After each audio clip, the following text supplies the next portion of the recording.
तो आज की कहानी है ऊंची बोली, और ये दीपक सर का लिखा हुआ है। चलिए सुनते हैं। समाचारों में माँ को उनकी हत्या लाई थी। दो कारण थे। पहला, पापा ने माँ के लापता होने पर दर्ज करवाई गई अपनी एफआईआर में जिस बृजलाल का नाम संभावित अपहरणकर्ता के रूप में लिया था, उसी दिन दर्ज की गई दो और एफआईआर में भी वही बृजलाल नामित पाया गया था। बृजलाल के मालिक रजत सिंह ने जहां उसके गायब होने की सूचना लिखवाई थी, वही रजत सिंह के ससुर ठाकुर रणविजय सिंह ने उस पर स्कॉर्पियो मॉडल की अपनी एक एसयूवी को चोरी करने का आरोप लगाया था। दूसरा कारण ज़्यादा सनसनीखेज था। माँ का शव दो टुकड़े में मिला था, और वह भी अलग अलग स्थान और समय पर। धड़ पहले हाथ लगा था पापा की एफआईआर के 20वें दिन हमारे कस्बापुर से 6 किलोमीटर दूर पड़ने वाले एक टाल में निर्वस्त्र, पूरी तरह फूला हुआ, दो मुँहे छुरों से छत विछत सिर, उसके भी 1.5 माह बाद ढूंढ निकाला था। उसी ताल से 12 किलोमीटर आगे आधा जमींदोज और आधा झाड़ियों में फंसा चेहरे का मान जगह जगह से नुचा हुआ, आंखों की जगह गड्ढे, बाल, नदारत, केवल दांत बचे थे। जैसे ही डीएनए एवं पोस्टमार्टम रिपोर्ट ने स्थापित किया था कि वह धड़ और वह सिर मेरी माँ का ही के ही थे।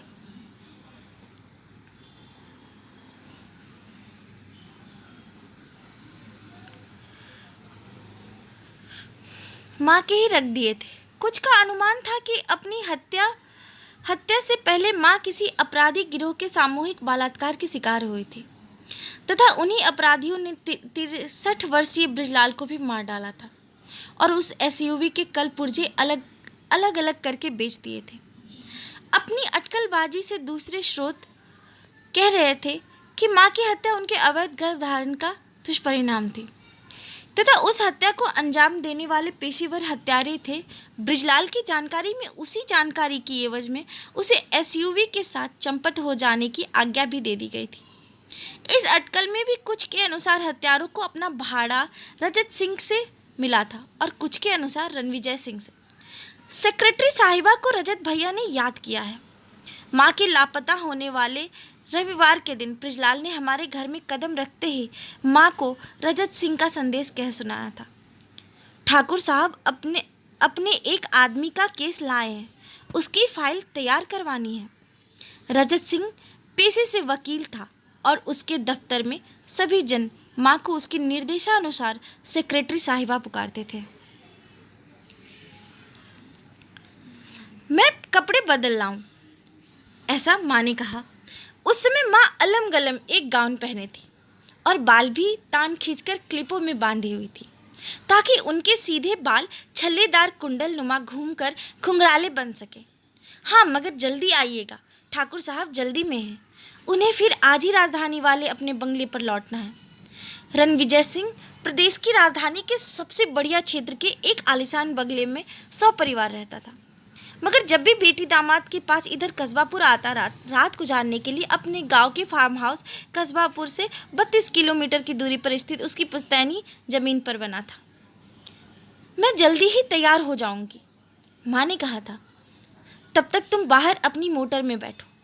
ठीक है, मैं उधर गाड़ी में बैठता हूँ। माँ नहीं चाहती थी कि बृजलाल पापा या दादी के पास बैठे या उनसे कोई बात ही करे। उनके कुतूहली प्रश्नों को वह जाने या समझे या जवाब भी देने का प्रयास करे। वह रणविजय सिंह के ही गांव से था और उसने अपनी ड्राइवरी उसी के एम्बेसडर से सन 1971 में शुरू की थी। अगले 27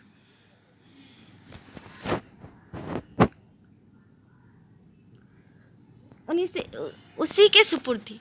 मैं साथ चलूं? अपने उस 13वें वर्ष में मोटर गाड़ी देखने और उसमें बैठने का मुझे बड़ा शौक था। साथ ही उसके मॉडल, गियर और ब्रेक की जानकारी लेनी थी। अभी 2 साल पहले तक मुझे मोटर गाड़ी के किसी भी मॉडल को सीखने समझने का मौका कभी नहीं मिला था। पापा के पास तब तक स्कूटी रही थी जिस पर वह माँ को पीछे बिठाकर उस निजी डायग्नोस्टिक सेंटर पर जाया करते थे जहाँ वो टेक्नीशियन थे और माँ एक रिसेप्शनिस्ट। यह मात्र संयोग था कि जिस दिन रजत सिंह अपने बेटे के खून की जांच रिपोर्ट लेने उस डायग्नोस्टिक सेंटर पर गया था, उस दिन माँ के केबिन में उनके साथ बैठने वाली रिसेप्शनिस्ट छुट्टी पर थी और रजत सिंह वहीं अंदर उसकी खाली कुर्सी पर जा बैठा था। और बातों बातों में उसने माँ को डायग्नोस्टिक सेंटर से मिलने वाली उनकी तनख्वाह से तिगुनी पर अपनी सेक्रेटरी बनने पर राजी कर लिया था। फिर माँ ने अगले ही माह पापा को उनकी स्कूटी के से आज़ाद करते हुए उन्हें अपने दफ्तर से मिले एडवांस से एक नई मोटरसाइकिल दिलवा दी थी। मोटरसाइकिल चलाने की मगर मुझे अनुमति नहीं थी, हालांकि उसके गियर और ब्रेक इत्यादि की मैं पूरी जानकारी रखता था। हाँ चलो, ब्रिजलाल ने कहा था। यह एसयूवी है, स्कॉर्पियो मॉडल की सन 2002 में नई निकली थी और ठाकुर साहब ने उसी साल इसे खरीद भी लिया था।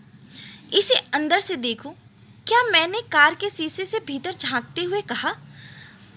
चाबी लगा लो। ब्रिजलाल ने अपने हाथों की चाबी हवा में उछाली थी। हाँ हाँ, एसी भी चला दीजिए। मोटर गाड़ी के अंदर के रेडियो और एसी मेरे लिए अजूबों से कम नहीं रहते थे। इसमें एसी कहाँ है? ब्रिजलाल मुस्कुराया। क्यों नहीं, ड्राइवर की सीट पर, बगल वाली सीट पर बैठते ही मैंने गाड़ी में नज़र घुमाई थी। पीछे की सीट में 3 लोग बैठ सकते थे और उसके पीछे वाले में 2-2 आमने सामने। एसी इसलिए नहीं क्योंकि वह खराब हो गया था। ब्रिजलाल हंस पड़ा था। मगर इसमें तो कई जन बैठ सकते हैं।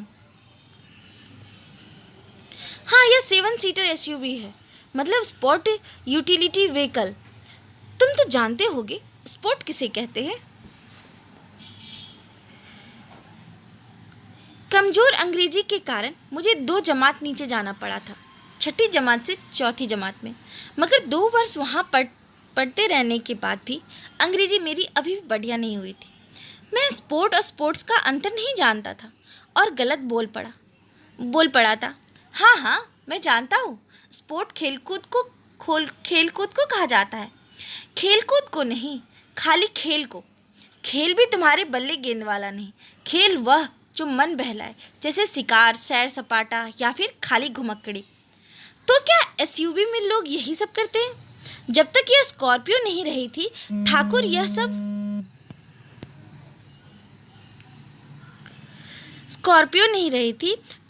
सब भी उसमें करते रहे। मगर अब तो यह केवल नौकर चाकर और सामान ढोने के लिए ही इस्तेमाल की जाती है।